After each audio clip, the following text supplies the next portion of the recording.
testing for water quality? Yes. We did this before. We did this back in 2016 because we wanted to verify the results. I think we tested at Central Marine in July of 2016, and we showed 33,100 micrograms per liter in the water at Central Marine. Is it time for us to test so that we know that we're getting accurate results? We certainly could, and this year we've been extended an invitation from our branch to call on them, and that they're involved in some algae testing now, and they've agreed to come down and do some same-day testing. I believe we made a couple of those calls. There's no surprises when, as the Deputy Secretary mentioned, when you pull a sample from a mat, it's gonna test hot. I don't think we'll be surprised by any of those results. Seeing none, we appreciate it. Ladies and gentlemen, Ms. Krista will read a brief little update, and then I will tell you how we will proceed. Thank you. Prior to receiving public comment, we would like to remind individuals that want to speak that we are currently in what we refer to as an election season. We have a county commissioner that is in an active campaign for re-election. Public comment is to address the Board of County Commissioners as a whole. We do not allow partisan politicking, which is defined as advocating the election or defeat of a particular candidate. Use of words, dates, signs, props, and/or wearing apparel or a nameplate that convey a message expressing advocacy for a person or a group of persons is also not allowed. Thank you for your cooperation, and you'll have 3 minutes for your comments. Please speak directly into our microphone so the folks at home can hear you. Thank you, Commissioners, for calling this meeting. My concerns are basically with health and with the quality of Martin County water, the water that we use, that we drink every day. I have lived here, my family, I'm 4th generation Floridian, but I've lived in Martin County for only 5 years, and in 5 years I've seen the water quality that we drink deteriorate. My pets have tested positive for high liver enzymes.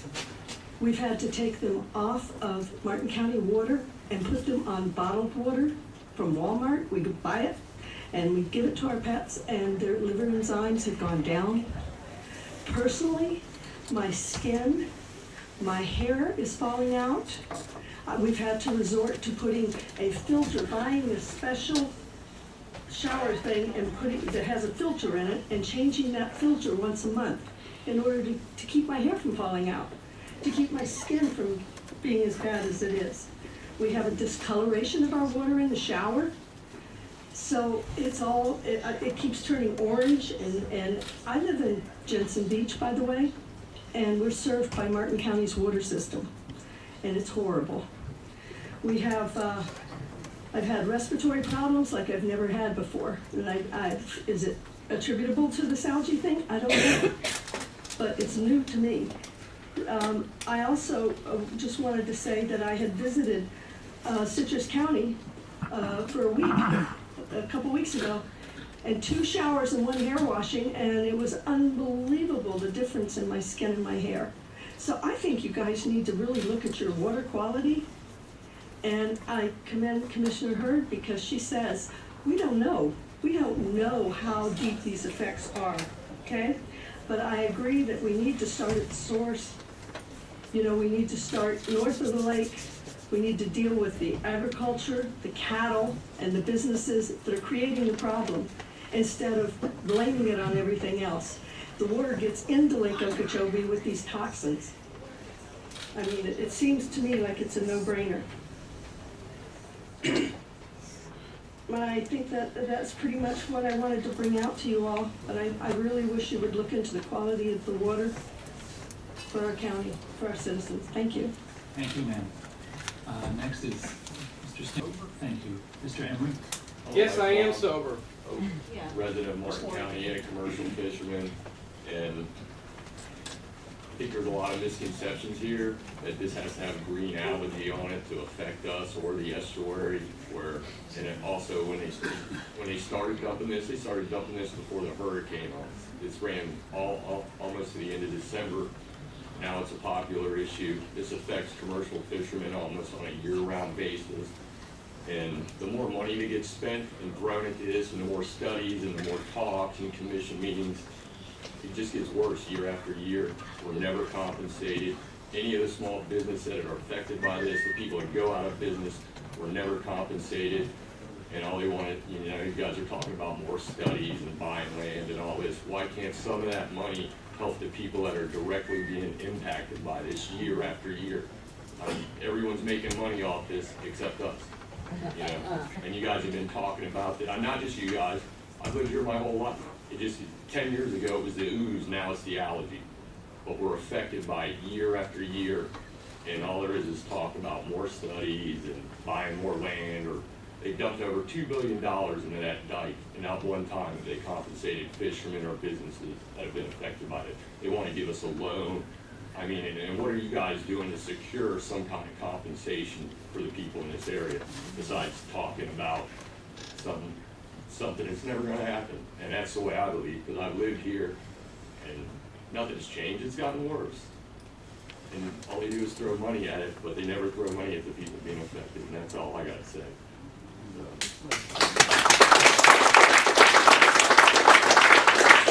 Mr. Ed O'Connor is followed by Mr. Mike Glenn. Thank you very much. Is this the right? This one over here. Okay, thanks. I'm Ed O'Connor. I'm running for the Democratic candidate for House District number 82. From what I can see, this is really two separate problems, but they're related. The first problem is flood control. That's a federal problem. Second problem, the immediate problem, is pollution. Now, the reason they're related is because, and I will take some issue with what you said there, Chairman Chianti, is that we did not stop sending water south because we're good neighbors. We stopped sending water south because a federal judge ordered that we stop sending money out of Lake Okeechobee and into the Everglades. That's why we can't get rid of this water. And the reason we can't get rid of it is because it's polluted. And I heard Mr. Perry stating that, talking about in 1999, they began a study to solve this problem, and they put limits on the water, on the pollution that could be dumped into the water, and that's been completely abandoned. So, in my opinion, what needs to be done is, instead of charging us millions of dollars of our own money to clean up this mess, we need to find out who's causing it in the first place and bring it to a screeching halt. Thank you. Thank you, sir. Mr. Glenn, you are followed by Mary Radabaugh. Welcome, sir. Good morning. I appreciate the opportunity to be here. My name is Mike Glenn. I've lived here for 15 years, previously in Dade County. I moved here for a reason. I love Martin County. Best decision I ever made. Raised 2 kids here, one in college, one is still in high school. Got no problem living here. Appreciate what you guys do every day, especially staff, especially the guys in green. I got a problem. I listened to the Assistant Deputy Secretary for DEP say this green algae is a problem. There's toxicity in it. I see kids swimming in it. I see people jet skiing in it. I see people fishing in it and eating the fish. I see no signs. I don't see the headline in the paper. I don't see the report from DEP that says stay out of the algae. Stay out of the water if it's there, whether it's tested and toxic or not. I believe that's a big problem. That's a total disregard for human health. It's irresponsible. It's negligent. Sir, with all respect, signs would be great. County Commission office, again, I respect you guys. I'm not willing to run for office, so I can't do too much complaining. I do vote. Ed, you asked, you don't know what your neighboring counties are doing about this problem. I think that's a problem. I do know they're doing nothing. Okay, I think that's a problem. You didn't say that earlier. You said you didn't know what it was. So that's what I'm making notes about. Your staff, you got great people on staff. I would recommend, I don't know if you do have it or not, that someone be dedicated to this 365 days a year. Not just now when it's an emergency and everybody wants to make things public. Needs to be done every working day of the year. County staff, health department, again, I see people jet skiing, I see people fishing, I see people in the green algae. I've talked to people fishing at the locks, said there's a problem what you're doing. You're gonna get sick, you could get sick. They don't care, they don't hear about it. County, I don't see signs up. It's a problem. Again, it's irresponsible, it's negligent. And I do appreciate the time to speak. Thank you.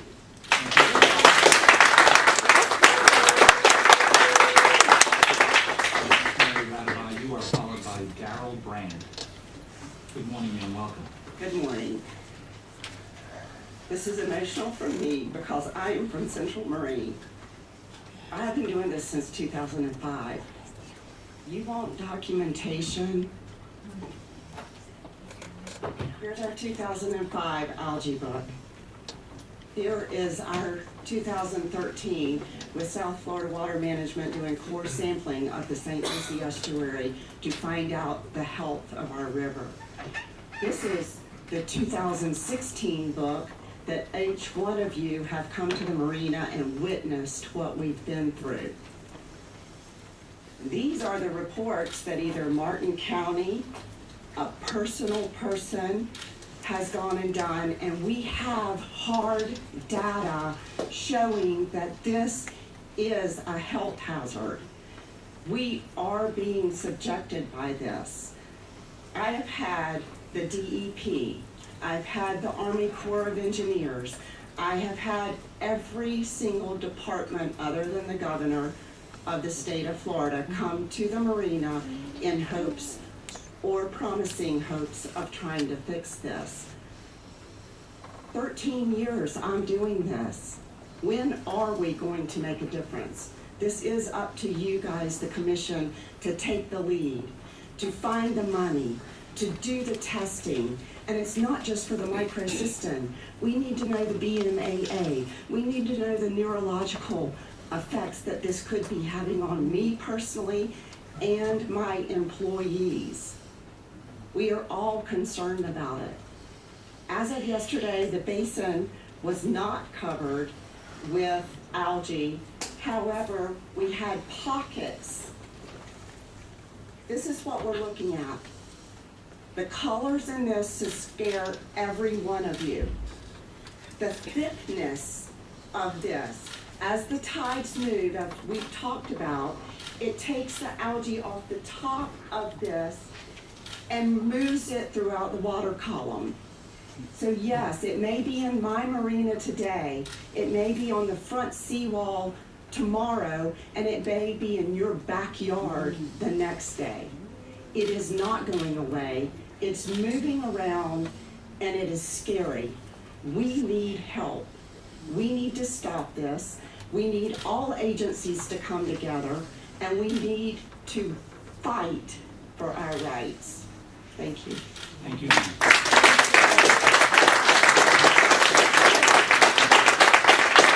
Cindy Lenz. I'm going to pass, so you can just go to the next That's one. very nice, thank you so much. Then Mr. Baum will be followed by Laura Schmidt. Thank you, Mr. Chair. My name is Marty Baum. I'm a father, a grandfather, a sixth-generation Floridian who knows more about the history of this watershed than probably anybody in this room. What's going on is tragic. Mr. Smith, you talk about blame. When an elected official or political appointee gets his vote revisited, it is not blame, it's called accountability. Mr. Hurd, thank you so much for your hard questions. I'm going to try to address some of those in a minute. Thank you, Mr. Bartlett, for coming today. I was at FDEP with 7 other Florida water keepers a week ago today. Our big concern are the harmful algal blooms, the lack of testing, the lack of warning in our community. We had hoped that given the current political situation with the governor trying to green himself, that perhaps we could get these guys to do the next right thing, and it just didn't work out. It really didn't.